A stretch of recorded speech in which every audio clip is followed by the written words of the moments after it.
Guys দেখুন আজকে আমার বাগানে এসে পড়েছি, নীলকণ্ঠ ফুল গাছের বাগানে। তো চলে বাগানে যাওয়া যাক। এই যে আমার এই গাছে অনেক সুন্দর একটা ফুল ফুটেছে। এই গাছে আমার 3টা ফুল ফুটেছে। এই গাছে দুটো, এই যে এখানে দুটো, এখানে একটা, এই যে এনো একটা। মানে অনেক সুন্দর ফুল ফুটেছে গাইস। এখানে মোট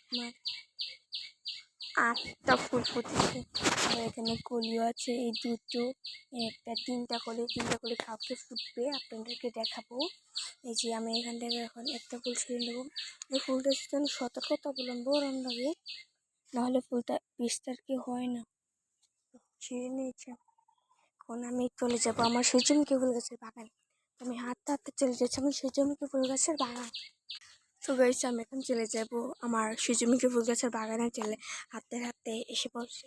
হ্যাঁ, হাঁটতে হাঁটতে চলে যাই। সো গাইস আমি এখন এসে পড়েছি আমার সূর্যমুখী ফুল গাছের বাগানে। দেখুন কতগুলো ফুল ফুটেছে। আমি একটা একটা করে তুলে নেব।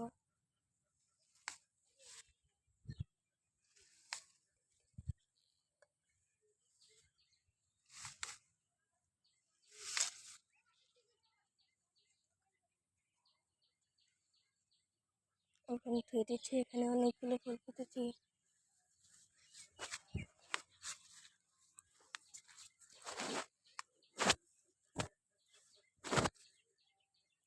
মানে গাইস আমি বলে বোঝাতে পারবো না, প্রচুর পরিমাণে ফুল ফুটেছে। কিন্তু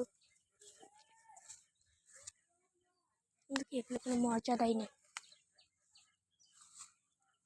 যারা ঢাকা বা গ্রামে একটু শহর টাইপের অঞ্চলে থাকে তারা বুঝে এগুলোর মর্যাদা।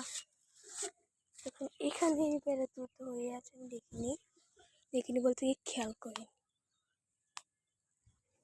তো এখানে ছিঁড়ে গেলাম, তারপরে কয়েকটা ঘাস ফুল হয়েছে, এগুলো তুলে নেব।